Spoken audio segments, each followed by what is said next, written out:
네, 김건희 여사 주가 조작 의혹 등에 대한 특검법과 대장동 50억 클럽 특검법에 대해서 대통령실과 정부가 군사작전하듯이 기어코 거부권을 행사했습니다. 이 거부권 행사는 진상규명을 요구하는 국민의 뜻을 거스른 것입니다. 그리고 대통령의 권한과 국가기관을 사유화했다는 도덕적 파산에 직면하고 있는 것입니다. 또한 대통령과 그 부인은 법위에 군림한다는 반헌법적 그리고 법치주의를 부정한다는 사고입니다. 반드시 국민적 심판을 받게 될 것입니다. 이 와중에 법무부의 행태가 더 가당치 않습니다. 법무부는 대통령과 대통령 부인의 개인 변호인으로 전락한 것입니까? 법무부가 발표한 자료는 국민의힘 법률위원회 입장과 다름없는 것으로 중대한 국기문란 그리고 정치적 중립을 위반한 사안입니다. 내용을 좀 구체적으로 보시면 첫 번째, 가짜뉴스로 국민을 호도하고 있습니다.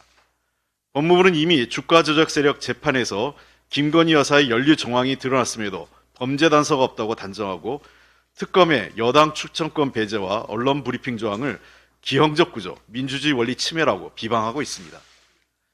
윤석열 대통령과 한동훈 비대위원장이 적극 참여했던 국정농단 특검도 여당의 특검 추천 배제, 이에 최서원 씨가 위헌소송까지 제기했으나 헌법재판소가 오히려 이해충돌 소지가 있어서 특검 추천 배제한 것이 맞다고 합헌 결정을 내린 바 있습니다. 또한 쌍특검법은 대통령과 대통령 부인이 비리 범죄 의혹에 관한 특검으로 법무부 주장은 사실과 부합하지 않습니다.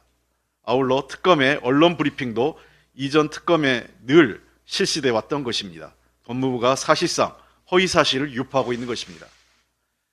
둘째, 법무부는 이미 충분히 수사했다는 궤변과 권력형 부정부패 사건이라고 할 수 없다는 단정으로 사실상 무혐의 처분을 내리고 대통령 부인의 변호인을 행세하고 있습니다.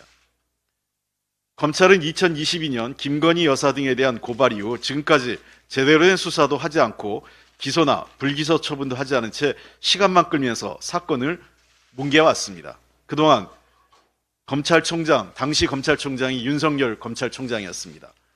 사유화된 검찰 하에서 김건희 여사에 대한 소환이 제대로 된 적이 있었습니까? 압수수색이라도 제대로 된 적이 있었습니까? 그래놓고 제대로 된 수사했다고 법무부가 얘기하는 게 맞습니까?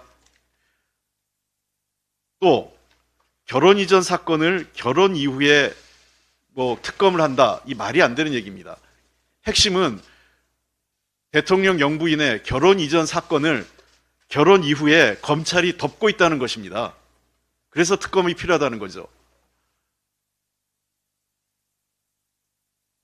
무혐의 처분을 할 수 있다면 진작했을 것이라고 한 검사의 고백은 제대로 된 수사 필요성을 보여주는 것입니다. 법무부가 할 일은 대통령 부인 변호가 아닌 수사 방기와 진실 덮기에 대한 반성부터 해야 되는 것입니다. 그리고 세 번째, 법무부는 국가기관으로서의 정치적 중립성을 포기했습니다.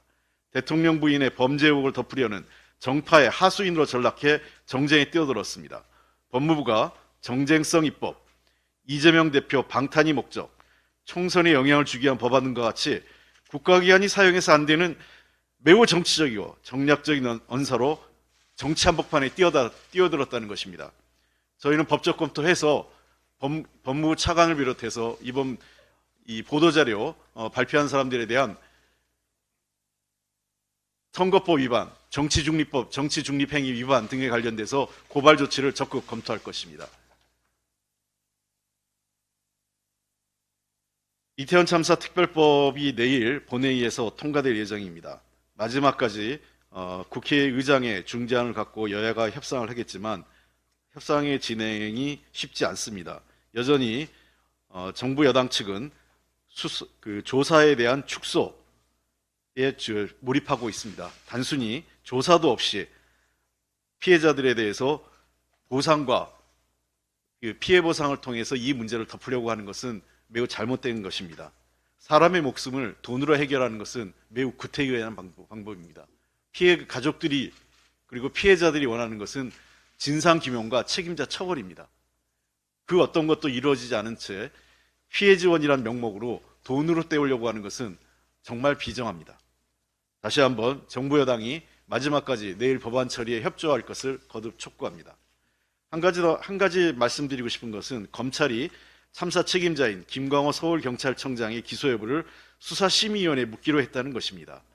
경찰 송치 후 1년 동안 기소하지 않고 기소 여부를 위원회에 묻겠다는 것은 검찰의 책임 회피 아니냐는 우려가 제기되고 있습니다. 김광호 청장은 이미 참사 가능성을 인지했고 10번 넘게 반복적으로 인파의 위험성을 보고받았음에도 이를 무시한 사실이 언론에 보도된 바 있습니다. 대검찰청이 수사팀의 기소 의견을 반대해 수사와 처벌 의지가 없다는 보도도 있습니다. 이원석 검찰이 이번에 수사심의위원회에 이 의견을 묻는 것이 책임 회피하는 것이 아니기를 기대해 봅니다. 신원식 국방부 장관 파면을 다시 한번 촉구합니다. 내용에 대해서는 더 이상 말씀드리지 않겠습니다. 이미 교재도 문제였고 교재는 문제가 돼서 회수했지만 국무위원회 말과 글은 그대로 용인하겠다는 대통령의 행태를 이해할 수 없습니다. 다시 한번 묻습니다. 신원식 장관을 파면하지 않는 것은 신원식 장관의 말과 글에 대통령도 동의하는 것입니까? 이른 시간 내에 신원식 장관에 대한 파면 조치가 이루어지지 않는다면 앞으로 더불어민주당은 신원식 장관의 말과 글에 대통령이 동의하는 것으로 간주하고 이제 모든 책임을 대통령에게 묻겠습니다. 독도를 지키려고 하는 대통령인지 독도를 포기하려고 하는 대통령인지 신원식 장관의 파면 여부를 보고 판단하겠습니다. 대통령이 결단하십시오. 어떤 선택을 할지 기다리겠습니다. 이상입니다.